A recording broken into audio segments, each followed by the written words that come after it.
लगी आज सावन की फिर वो झड़ी है। सुन ओ हसीना काजल वाली रे। भारतीय सिनेमा की यादगार गीतों के ये वो फनकार हैं जिनकी मखमली आवाज से कभी मन दर्द में डूब जाता था तो कभी मन प्यार और रोमांस के एहसास से भर जाता था। और इस दिल में क्या रखा है। 80 के दशक में इन्होंने अपनी आवाज का ऐसा जादू बिखेरा था कि इन्हें उस दौर में ऋषि कपूर की आवाज कहा जाने लगा। मुझे सुना मैं तुझे सुनाऊं अपनी प्रेम। छोटी सी ही उम्र में संगीत की तालीम लेने वाले इस गायक की भारतीय सिनेमा जगत की बड़ी से बड़ी सिंगर्स इनकी आवाज की मुरीद थीं। ये इनके दिलो दिमाग पर इस कदर छाए रहते थे कि जब कभी किसी को अपने गाने के लिए किसी नई आवाज की तलाश होती तो ये इनका ही नाम सजेस्ट करते। भंवरे ने खिलाया फूल, फूल को ले गया राजकुंवर। ये वो फनकार थे जिसके लता और गुलजार के साथ साथ राज कपूर साहब भी कायल थे, जिन्होंने इनसे कहा था कि जब तक मैं जिंदा हूँ मेरी फिल्मों के गानों के मेल सिंगर तुम ही बनोगे। मुझको देखोगे जहाँ तक मुझको पा। इन्होंने अपने 45 सालों के संगीत के करियर में अवार्ड्स तो कई जीते, लेकिन जिसके ये असली हकदार थे वो हक इन्हें इतने सालों बाद मिला, जिस पर इन्होंने अपनी राय भी दी। आज आपको बताएंगे इस दिग्गज गायक के बारे में जिसने कैसे इतने दशकों तक अपनी आवाज का जादू बिखेरा और क्यों थे बड़े से बड़े सिंगर और डायरेक्टर इनकी आवाज के मुरीद। साथ ही बताएंगे क्यों इस बेहतरीन गायक को गाने मिलना बंद हो गए थे। साथ ही बताएंगे एक दिलचस्प किस्सा कि क्यों इन्होंने माधुरी के साथ शादी के लिए इनकार कर दिया था। साथ ही बताएंगे कुछ दिलचस्प अनकही बातें। तो आप जुड़े रहें हमारे साथ। दोस्तों, आज का किस्सा है अपनी मखमली आवाज से जादू बिखेरने वाले फनकार सुरेश वाडकर का, जिनका जन्म 7 अगस्त 1955 को महाराष्ट्र के कोल्हापुर में एक बेहद सामान्य परिवार में हुआ था। उनके पिता ईश्वर वाडकर कोल्हापुर में ही एक कपड़े के मिल में काम किया करते थे, जबकि उनकी मां उस मिल के मजदूरों के लिए खाना बनाया करती थी। सुरेश को बचपन से ही गायकी का शौक था। महज 10 साल की उम्र से ही उन्होंने अपने गुरु पंडित जियालाल वसंत से विधिवत संगीत सीखना शुरू कर दिया था। अपने गुरु के कहने पर ही उन्होंने प्रयाग संगीत समिति से प्रभाकर का सर्टिफिकेट कोर्स किया, जो उस वक्त संगीत के लिहाज में काफी पेशेवर कोर्स माना जाता था। इसके बाद वाडकर ने मुंबई के आर्य विद्या मंदिर में संगीत शिक्षक के तौर पर नौकरी ज्वाइन कर ली और उसी समय इन्हें पता चला कि सुर श्रृंगार नाम से इस संगीत प्रतियोगिता आयोजित हो रही है, जहां जाने माने संगीतकार रविंद्र जैन और जयदेव जज के रूप में शामिल होंगे।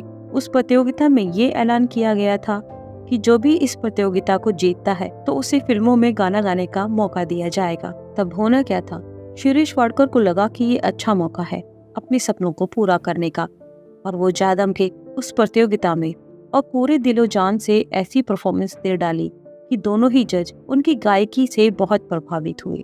और वहीं से रविंद्र जैन ने सुरेश वाडकर को साल 1977 में आई राशि प्रोडक्शन की फिल्म में उनसे पहला फिल्मी गीत वृष्टि पड़े टापुर टापुर गवाया था। इसके बाद जयदेव ने उन्हें फिल्म गमन में सीने की जलन गीत गाने का मौका दिया और इस गाने को खूब प्यार मिला। सीने में जलन, आंखों में तूफान। लेकिन इस गाने से जुड़ा एक किस्सा ये भी है कि जब इस गाने की रिकॉर्डिंग की जानी थी तब ये गाना जयदेव जी की मौजूदगी में ही रिकॉर्ड किया गया था और पहले ही प्रयास में ये गाना जयदेव जी ने फाइनल कर दिया था। लेकिन सुरेश जी को लग रहा था कि कुछ कमी है। इस पर उन्होंने जयदेव जी से कहा कि गाने की रिकॉर्डिंग एक बार फिर से कर लेते हैं। लेकिन उस समय जयदेव जी का जवाब था कि नहीं, गाना तो एकदम परफेक्ट है, दोबारा रिकॉर्ड करने की जरूरत नहीं है। इस बात पर सुरेश वाडकर जी को काफी दुख हुआ और घर जाकर रोने लगे। और ये सारा किस्सा जब उन्होंने घर जाकर अपनी बड़ी बहन को बताया तब उनकी बहन ने उनसे कहा कि जब जयदेव जी ने कहा है तो गाना अच्छा ही रिकॉर्ड हुआ होगा, तुम परेशान मत हो। लेकिन जब ये गाना रिलीज हुआ तो उस गाने ने धूम मचा दी थी। सीने में जलन, आंखों में तूफान। इसके बाद सुरेश वाडकर ने कभी पीछे मुड़कर नहीं देखा। इसके बाद उन्होंने लक्ष्मीकांत प्यारेलाल के लिए 1981 की फिल्म क्रोधी में चल चमेली बाग में और प्यासा सावन में मेघा रे नामक गीत लता मंगेशकर के साथ गाया। मेघारे मत परदेस जा। इस पर इन्होंने ये भी बताया कि लता जी ने इन्हें काम दिलाने में काफी सहायता की। वो कहते हैं कि अगर लता दीदी मेरी मदद ना करती तो शायद मैं आज यहाँ ना होता। लता जी इनकी आवाज की इस कदर मुरीद थी कि वो इन्हें काम दिलाने के लिए कई म्यूजिक डायरेक्टर को फोन करके सुरेश वाडकर को चांस देने की सिफारिश करती थी। इन्हीं की सिफारिश करने के बाद इन्हें फिल्म क्रोधी और प्यासा सावन का गाना लता मंगेशकर के साथ गवाया गया था। चल चमेली बाग में मेवा खिलाऊंगा।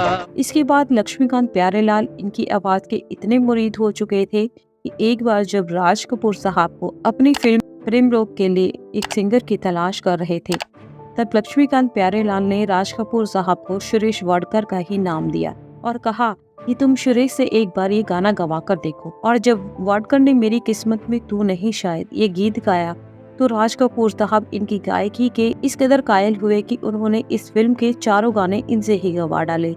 मेरी किस्मत में तू नहीं शायद, क्यों तेरा।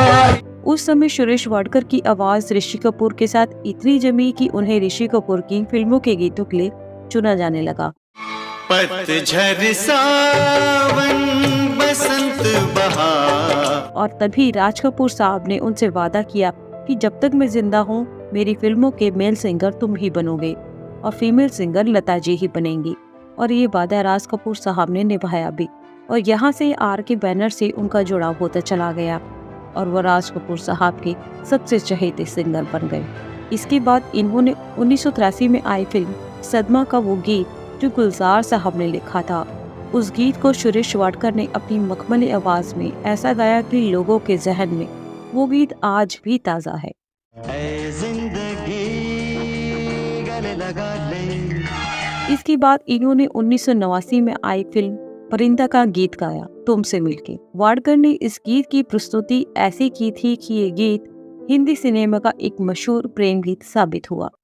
तुमसे मिलके ऐसा लगा। इसके बाद सुभाष घई की मल्टी स्टारर फिल्म विधाता में कल्याण जी आनंद जी के संगीत निर्देशन में बना हाथों की चंद लकीरों सुरेश वाडकर जी ने गाया, जो कि आज भी बहुत पसंद किया जाता है। हाथों की चंद लकीरों का। इसके बाद सुरेश वाडकर ने गोरों की नकालों की और लगी आसावन की गीत में इस कदर जादू बिखेरा कि कोई दूसरा गायक ही जादू न कर पाता। हाँ, गोरों की नकालों की लगी आज सावन की फिर वो। इसके बाद उन्होंने आर डी बर्मन और गुलजार के साथ मिलकर कुछ गैर फिल्मी गीतों के कई एल्बम भी बनाए, लेकिन वो व्यावसायिक तौर पर कामयाब न हो पाए। और धीरे धीरे 90 के दौर में तमाम नए गायकों के आने के बाद सुरेश वाडकर को गाने मिलना कम हो गए।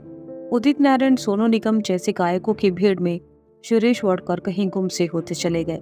लेकिन गुलजार इनकी गायकी के कायल थे, तो एक लंबे अंतराल के बाद इन्होंने सुरेश वाडकर को अपनी फिल्म माचिस के गीत चपा चपा चरखा चले और छोड़ आए हम वो गलियां गीत गवाया, जिन्हें अपनी शानदार आवाज में गाकर एक बार फिर से सुरेश वाडकर ने अपने आप को एक बेहतर गायक के रूप में साबित किया। चुन्नी लेके सोती थी, कमाल लगती थी।